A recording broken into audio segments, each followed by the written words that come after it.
Hi hello నమస్తే అండి, welcome to our channel సలాం సైనిక.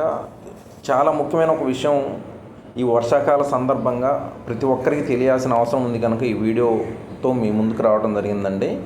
నేను ఇప్పుడు ప్రస్తుతము మన శ్రీశైలం దగ్గర ఉన్న పవర్ హౌస్ నుంచి ఏదైతే పవర్ లైన్ పైకి వస్తుందో ఇక్కడ నేను ఉండటం జరిగింది.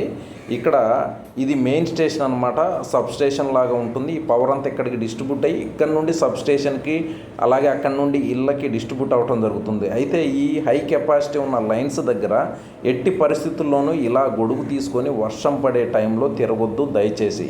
ఎందుకంటే ప్రస్తుతం నేను ఇక్కడే ఈ హై లైన్స్ కింద రావడానికి ట్రై చేసినప్పుడు నాకు ఆ స్పార్కింగ్ కానీ ఆ తర్వాత ఆ షాక్ అనేది నాకు కూడా రావటం జరిగింది. నేను ఎక్స్పీరియన్స్ చేశాను కనుకనే ఎవరికి ఇటువంటి అపాయం రాకూడదనే ఉద్దేశంతో ఈ వీడియో చేయడం జరిగిందండి. ఎలక్ట్రిక్ డిపార్ట్మెంట్ వాళ్ళు కానీ అలాగే ఈ హై టెన్షన్ వైర్స్ ఉన్న ఏరియాలో ఎవరైతే చుట్టుపక్కల ప్రజలు నివసిస్తున్నారో వారందరికీ కూడా ఈ వీడియో దయచేసి షేర్ చేయండి. ఇక మన వల్ల ఒక్క వ్యక్తి సేవ్ చేయబడ్డా అంతకంటే మరి ఇంకో ఉపకారం ఏం లేదనేది నా ఉద్దేశం. ఇక నా వంతుగా నేను వీడియో చేసి మీ వరకు చేరవేశాను. ఇక మీ ప్రయత్నంగా మీరు కూడా ఈ వీడియోను షేర్ చేస్తారని ఆశిస్తూ మరలా మరో వీడియోలో కలుద్దాం. జై హింద్, జై భారత్.